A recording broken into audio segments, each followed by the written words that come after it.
विधानसभा के इस सभागार में झारखंड राज्य पूर्व विधायक परिषद की आहूत बैठक में उपस्थित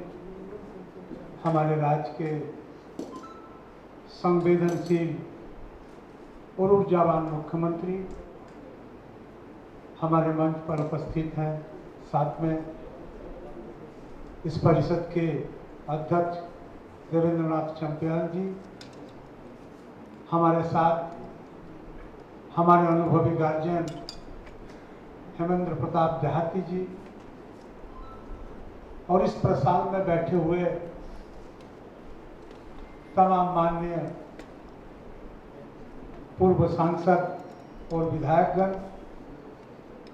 और मैं समझता हूं हम लोगों के साथ उन लोगों के साथ हम लोग भी काम कर चुके हैं। तमाम लोगों को मैं अपने तरफ से ढेर सारे शुभकामनाएं देता हूं।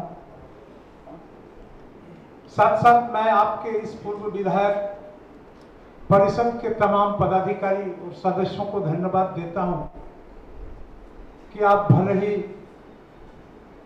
वर्तमान विधायक के जो सुख सुविधा है, इस सुख सुविधा से पीछे है, लेकिन आपका जज्बा, आपके समाज के प्रति संवेदना, राज्य के प्रति जो आपका दुख दर्द है, मैं समझता हूं वर्तमान विधायक से कहीं कम नहीं है। और मैं समझता हूं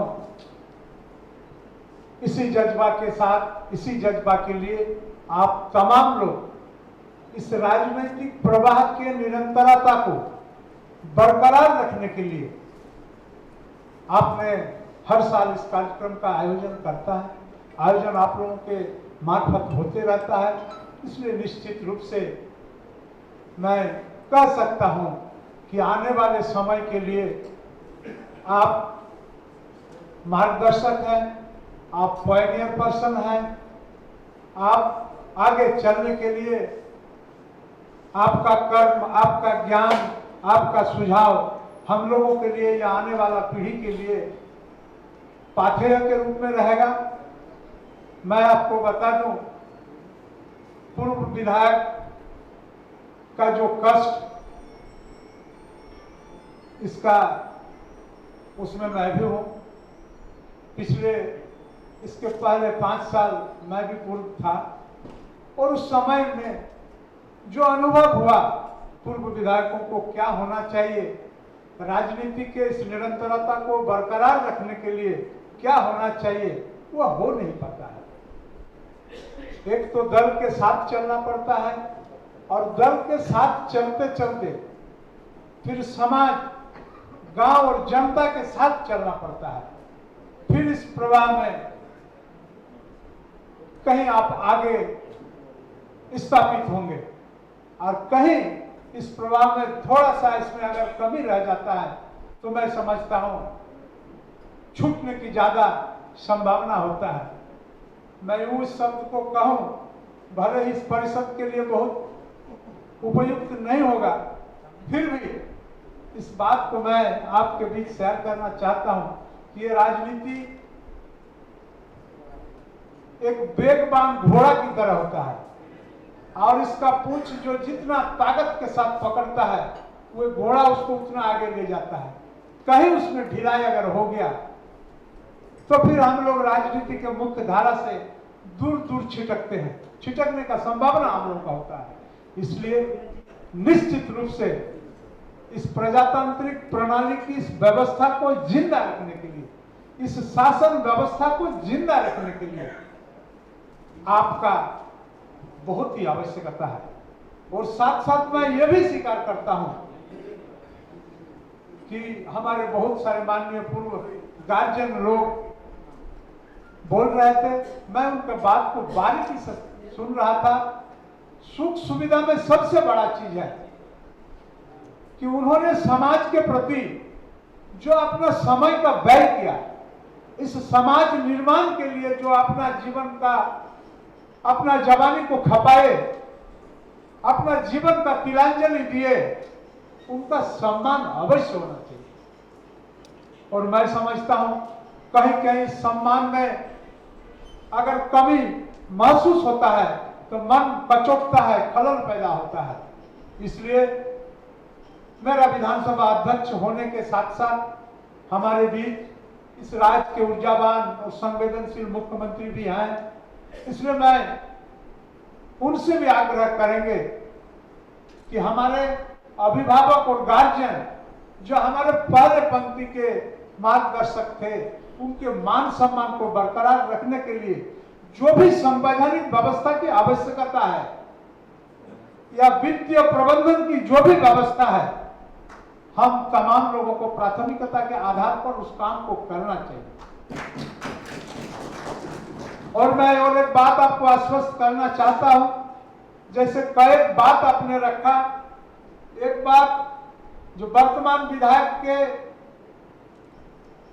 जो टैक्सेशन टैक्स का रिइंबर्समेंट विधानसभा के तरफ से होता है, सरकार के तरफ से होता है, पूर्व विधायक के लिए भी इसका आवश्यक है। मैं आपके विचारों से सहमत हूं, लेकिन वित्तीय नियम और कानून क्या कहता है इसका जानकारी मुझे नहीं है, इसलिए मैं इस पर आपको आगे कुछ कह नहीं सकता हूं। निश्चित रूप से वित्तीय नियम कानून का जानकारी लेकर के इनमें भी अगर कोई गुंजाइश और संभावना अगर बचता है तो निश्चित रूप से हम लोग करने के लिए प्रयास करेंगे। मैं आपको बताना चाहता हूं, हमारे माननीय पूर्व सांसद और विधायक जो गृह निर्माण समिति वर्षों से पहले, ये हमारे कार्यकाल में नहीं, जब से झारखंड निर्माण हुआ है उस समय से बना हुआ है, हम लोग भी उसके सदस्य हैं। हम लोग भी सर 75,000 करके रुपया करीबन 15 साल 20 साल पहले 15 साल पहले जमा करके रखते हैं, लेकिन आज तक उसका आवंटन नहीं हो पाया। पिछले समय में हम लोगों को एक भूखंड मिला है जिसका रकबा करीबन 32 एकड़ है, और हमारे शारदा जी और चाचा हमेशा प्रयासरत होते हैं, और इन्हीं लोगों के प्रयास और प्रेरणा से हम लोगों ने उसमें कुछ कदम आगे बढ़ाया है। हमने स्वयं जाकर के उस भूखंडों का निरीक्षण भी किया, और निरीक्षण करने के क्रम में हमने जो देखा कि हमको लगता है कि निश्चित रूप से उसमें वैसे लोग, मैं उस लोगों का श्रेणी का जिक्र नहीं करना चाहता हूं, लेकिन ऐसे लोग हैं कि इस तरह का खेती कर रहा है, हमको लगता है कि वो अपना जमीन में भी उस तरह का खेती नहीं करेगा। यानी मकसद साफ है कि लोगों के दिमाग में है, जो हमारे गृह निर्माण समिति के सदस्यों के नाम से गवर्नमेंट जिस जमीन को ऑलरेडी सेटल कर चुके हैं, ऑलरेडी अलॉट कर चुके हैं, होने के बावजूद उस जमीन पर नजर टिकाए हुए रखे हैं। हम लोगों ने डीसी को चिट्ठी लिखा है, रांची डीसी को, इस फसल को तो हम लोग नष्ट नहीं करेंगे, लेकिन दोबारा इसमें फसल लगाने के लिए आप उसको रोकिए, और साथ साथ जो भूखंड अलॉट हुआ है उसका जितना रकबा है उसको घेरने का काम करिए। और उसके बाद हम लोगों ने यह भी निर्णय लिया है, सब लोगों के साथ बात विचार करने के बाद, हो सकता है कि हमारे जो रिक्वायरमेंट है, हमारा जो जरूरत है, उससे भी अगर कम हमें मिले तो उसमें भी हम लोग अपने आप को संतुष्ट कर लेंगे। आप बहुत ज्यादा नहीं, अनावश्यक रूप से पार्क बनाने में, अनावश्यक रूप से टैंक बनाने में, अनावश्यक रूप से बड़ा रोड रास्ता बनाने में हम लोग जमीन को नष्ट नहीं करेंगे। सिर्फ आवासीय परिसर के हिसाब से जो आवश्यक और मौलिक सुविधा है, उसी आवश्यक और मौलिक सुविधा के साथ ही उसको हम लोग डेवलप करने का काम करेंगे। आज भी हमारा सीपी बाबू से भी बात हो रहा था, हम लोग बात कर रहे थे कि इसके बाद हम लोग बैठेंगे माननीय मुख्यमंत्री के साथ, और हम लोग उसमें क्या कर सकते हैं, क्या नहीं कर सकते हैं, हम लोग प्रयास करके देख रहे हैं। और निश्चित रूप से हमें लग रहा है कि आप लोगों के मन के अनुकूल कुछ निर्णय हम लोग करेंगे। और एक बात इसी क्रम में आपके बीच में मैं शेयर करना चाहता हूं, आज भी यहाँ आने के पहले हमारे माननीय मुख्यमंत्री जिस बात को भी कर रहे थे कि बड़ा प्लॉट के चक्कर में हम लोग नहीं पड़ेंगे, यहाँ जो छोटा छोटा प्लॉट है 10 एकड़ 15 एकड़ 5 एकड़, इसको भी हम लोग चिन्हित करने का काम करेंगे, और चिन्हित करके जो बाकी जितने माननीय गृह निर्माण समिति के जो सदस्य हैं, जो रजिस्टर्ड सदस्य हैं, जिन्होंने 75,000 रुपया जमा कर चुके हैं, उन तमाम लोगों को भूखंड उपलब्ध कराने का व्यवस्था हम लोग करेंगे। और मैं समझता हूं इनका जो प्रस्ताव है ये 100% ग्रहणयोग्य प्रस्ताव है, इसलिए हम लोग इस विषय पर भी काम करेंगे। और बाकी जो विषय आपने रखा कि संबंधित डीसीडीएम को सरकार की ओर से एक निर्देश जाए, जरूरत पड़े तो विधानसभा से भी निर्देश जाएगा कि भाई हमारा जो अगवा नेता है, हमारे जो गार्जियन है, हमें जो मार्गदर्शन दिए हैं, उन तमाम लोगों के मान सम्मान के साथ इस राज्य के अंदर में किसी तरह का खिलवाड़ हम लोग कम से कम किसी कीमत पर बर्दाश्त नहीं करेंगे। इसलिए मैं मुख्यमंत्री जी से भी आग्रह कर रहा हूं और मैं अपने तरफ से भी सारे डीसीडीएम को लिखेंगे कि निश्चित रूप से प्रायोरिटी के आधार पर, प्राथमिकता के आधार पर हमारे पूर्व जनप्रतिनिधियों के साथ वार्ता करें और उनका जो विषय है उसको संवेदनशीलता के साथ उसको ग्रहण करें। हम लोग चाहते हैं, हमारे चंपिया साहब, मैं आपको बता दूं, राज्य निर्माण के पहले जब जैक बना था, झारखंड एरिया ऑटोनोमस काउंसिल, तो हम लोग मेंबर हुआ करते थे और हमारे चंपिया जी उसमें अध्यक्ष के कुर्सी पर हुआ करते थे। तो हम लोग उस समय से तमाम लोगों को, इस राज्य के तमाम अगवा नेताओं को जानते हैं और हम लोग उसी समय से अनुप्राणित हैं कि किसी भी कीमत के झारखंडियों के मान सम्मान के साथ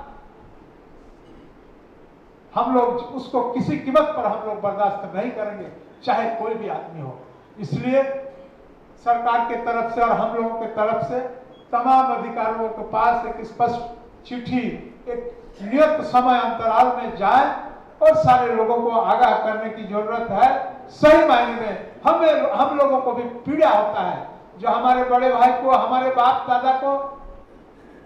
अगर कोई प्रताड़ित करने का मानसिकता बना रखा है, प्रताड़ित करने के लिए सोच रहा है, तो भले हम लोग उसको कैसे बर्दाश्त कर सकते हैं। अगर हम लोग इसको बर्दाश्त करने के काबिल हो जाते हैं तो मैं नहीं समझता हूं कि हम लोगों को सुपुत कहा जाएगा, उसके उल्टा ही हम लोगों के नाम के साथ जुड़ेगा। इसलिए आप लोग निश्चिंत रहें। आप लोगों ने हम लोगों से वर्षों पहले इस राजनीति का धारा को आपने जिंदा रखने का काम किया है और आप ही तमाम लोगों के प्रेरणा स्रोत से प्रेरित होकर के हम लोग आज इस जगह में बैठने का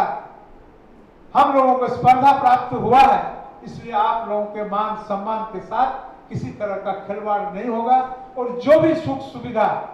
नियम और कानून की तहत देगा होगा, हम लोग देने में कोताही नहीं करेंगे। इन्हीं चंद शब्दों के साथ आप तमाम लोगों को प्रणाम करते हुए अपना वाणी में विराम देता हूं। जय हिंद, जय झारखंड, जोहार जन्मदिन।